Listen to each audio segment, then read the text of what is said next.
Mike's Daily Podcast. I am now 49 years old. Wow. Can you believe it? 49. The 49ers. Hey! I'm in the Bay Area, so it's cool to be 49.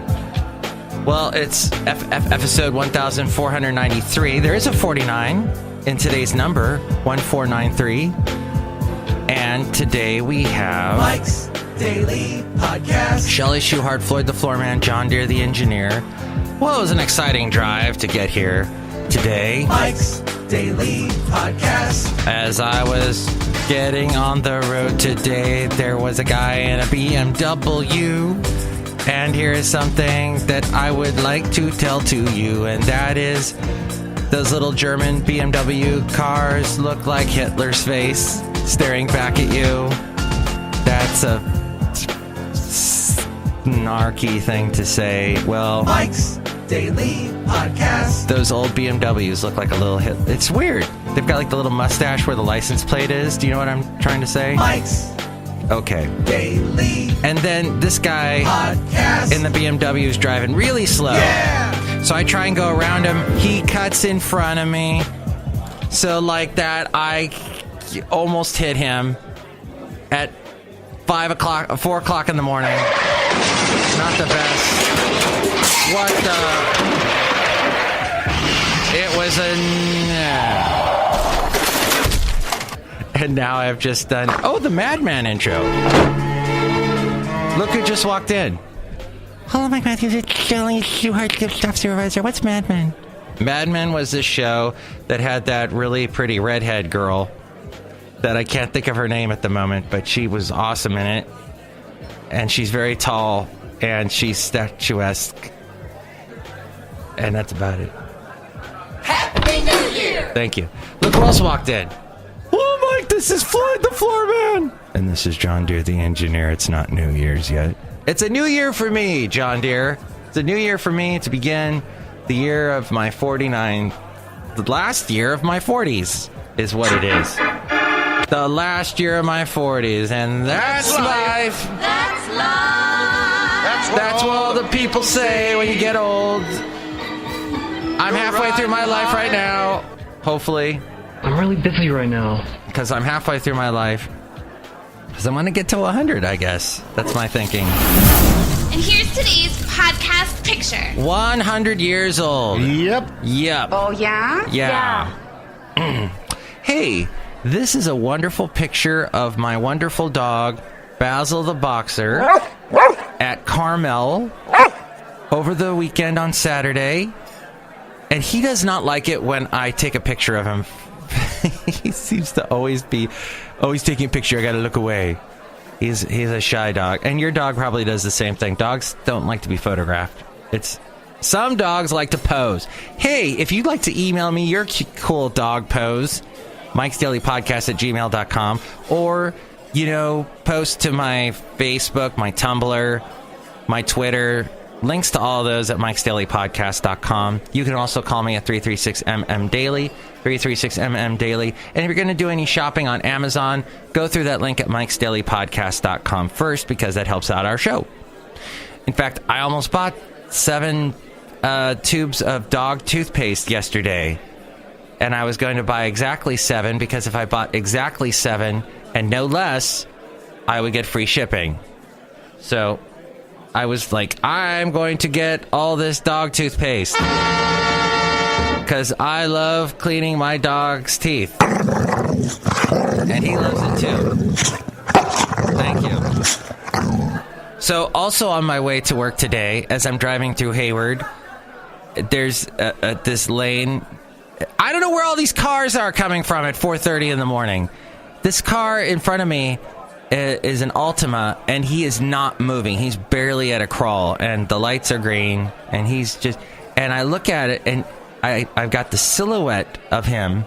He's turning to his side, so he's not looking forward. He's looking to the side, and he's yelling at someone. So I just see the silhouette of a man yelling at his passenger, whoever that is, and he's not driving. So I try to get around him, and of course there's always, whenever you're trying to get around a car in the Bay Area, there's always someone just as you're trying to get into that lane, in a truck. A huge truck. It may not be a semi, but it will be like an F-150 Silverado, big, annoying, obnoxious piece of crap. And the only good thing is I hope those things are still guzzling a bunch of gas and causing their drivers to lose so much money because they're annoying. Just always there, making a ton of noise. They drive up and down my street in Podcaster Valley. Listen to me, I'm an old man now. Get off my lawn! Ah, you darn tootin'. And you darn tootin'. And they're driving up and down at all times of the night with their loud noises. Seriously, why do they gotta be so loud?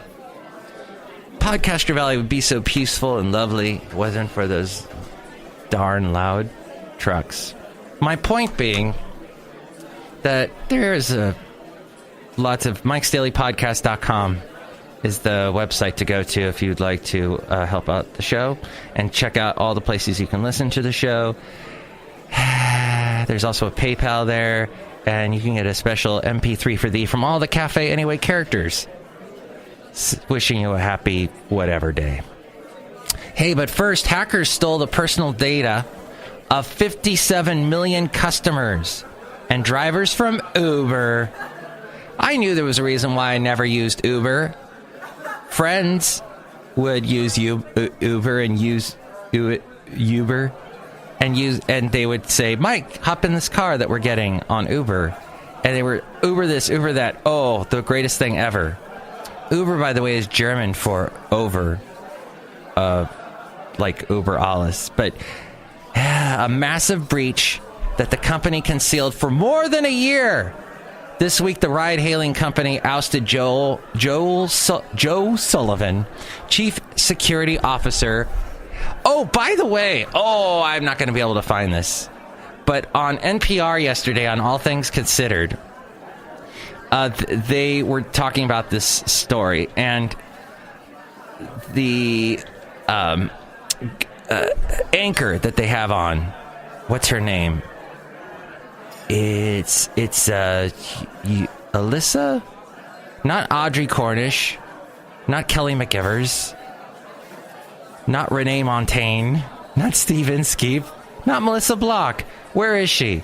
Elise. It's the Elise something. She was talking to this girl about, well, the technology reporter. It sounded very, very young. And so they were they were talking back and forth, and both of these reporters are very young. So it almost had the sound of like you were listening in somewhere at a college or something where two kids are going back and forth like, can you believe Uber did that? Yeah. And this is All Things Considered, the big, usually stodgy, bum, bum, bum, bum, bum, bum, bum. I'm Robert Seale.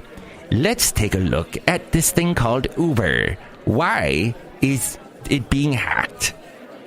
Today we go to... My point being, it was very humorous to listen to, and you should check it out on the podcast, but I just tried doing a search for the podcast, and I can't find it. They're not as easy to find as Mike's Daily Podcast at MIKEs-DAILY-PODCAST.com. So, apparently, the Joe Sullivan and one of his deputies have been fired for their roles in keeping the hack under wraps. My point being, young people use Uber a lot more than us old people. I will not ever use Uber. I didn't like Uber to begin with, and I didn't like I kept hearing about the horrible sexist culture they have there. And they were the sexist culture before we found out our entire culture. Well, we always knew it was sexist, but I mean, seriously, now it's the wrapping is pulled back, and we're seeing all of the craziness and the Weinsteins.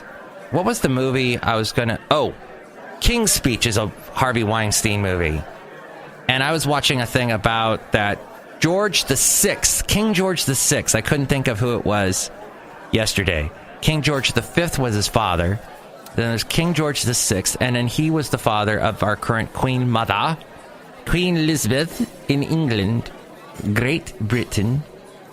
And that was supposed to be some kind of an Irish accent or Southern, Scottish, British. Compromised data from the October 2016 attack included names, email addresses, phone numbers, of 50 million Uber riders around the world.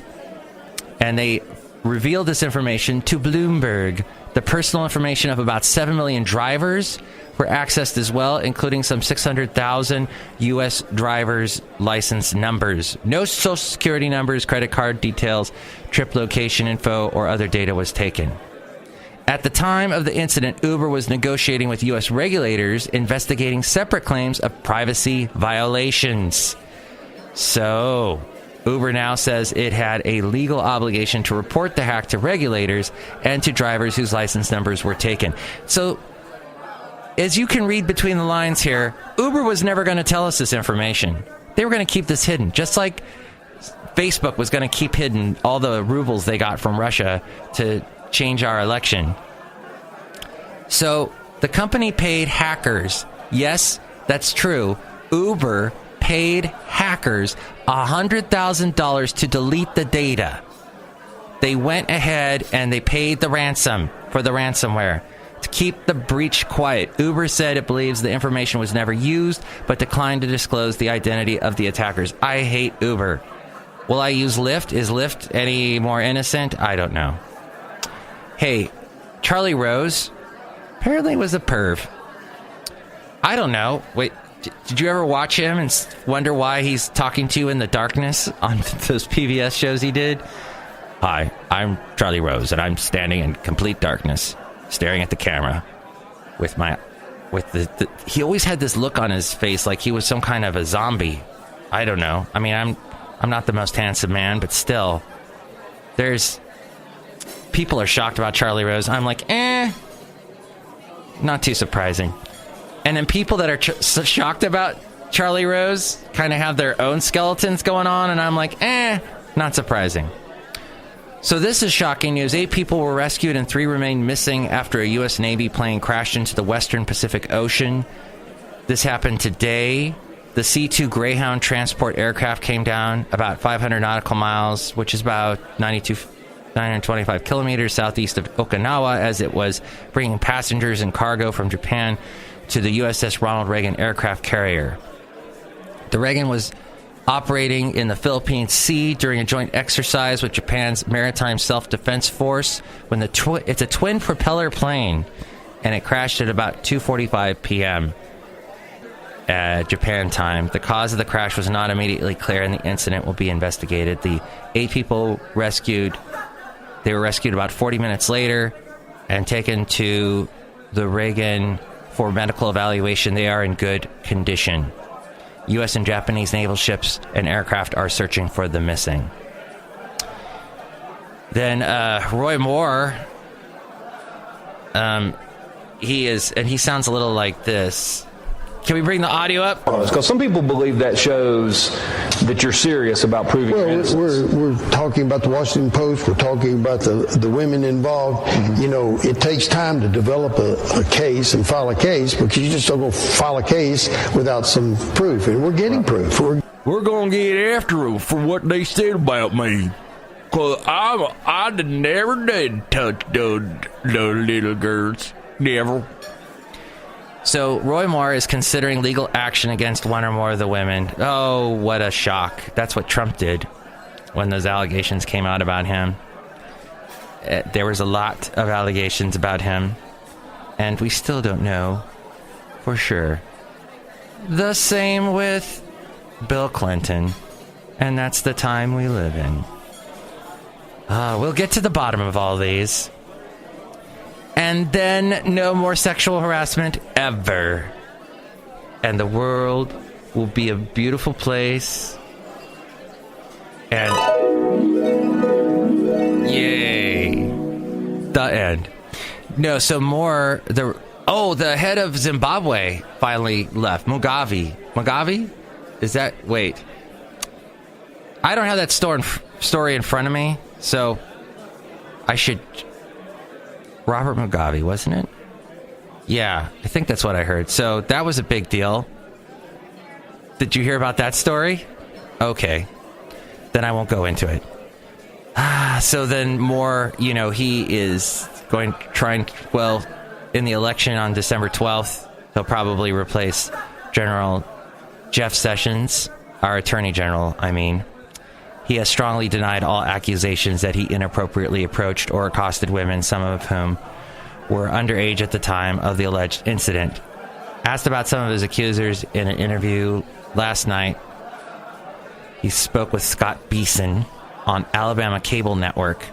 He said, "I don't know them. I've never spoken to them. I certainly didn't do anything to them." And then, I don't know, the other day, I think this was last week, I was walking my dog, Basil the Boxer, and I look up in one of the trees in Podcaster Valley, and what kind of bird is that up in the tree? Oh, they're turkeys. A bunch of turkeys were up in the tree. And we see a lot of turkeys all over the hillsides of Podcaster Valley. But apparently they're causing a lot of trouble in American suburbs. This according to the Washington Post. The birds of late have been accused of cracking roof tiles outside of Sacramento, dangerously disrupting traffic in western New York, and terrorizing residents in Akron, Ohio. Reports of turkey aggression. Turkey aggression. In the Boston area have spiked in the past 3 years, forcing authorities to use lethal force at least 5 times. Dinner. When the Cambridge, Massachusetts City Council took up the matter recently, one member told of a turkey that chased a child and her dog outside a church. Yo quiero Taco Bell. Not that dog. Not Basil the Boxer, but terrorizing a dog and her child outside a church, and another recounted coming face to face with with a bird, which included a beak, outside a community gathering where the large fowl had been discussed. Okay. As we go outside a cafe anyway, we're bringing Mike's Daily Podcast somewhere in Podcaster Valley. Thank you for listening to the show. I'm going to be getting some drinks, celebrating my birthday with one of my listeners. I guess my only listener, Sylvia. Thank you, Sylvia. That's very nice of you to have Mike Matthews join you for a birthday drink. And yeah, I'm looking forward to it. I might have a beer. And Homer says, beer. And it should be fine. Anyway. Cafe anyway. It's going to be a great time. And it's my birthday. And the last year of my 40s. I know. Next show, it's going to be Benita, the Disgruntled Fiddle Player, and the Brewmaster. Have a wonderful Friday. Hey, it feels like a Friday, doesn't it? A lot of you don't have to work tomorrow. I do a little bit. In fact, I'm going to bring you a podcast on Thanksgiving tomorrow, if all goes well. So I will charge ahead and bring you a great podcast. Boy, this show has lots of sound effects in it. And that's how it should be on my birthday, dang it. Mike's Daily Podcast is written and produced and performed by Mike Matthews. His podcast is super easy to find. Download or listen to his show and read his blog at MIKEs-DAILY-PODCAST.com. Email Mike now at MIKEs-DAILY-PODCAST@gmail.com. See you tomorrow. Bye!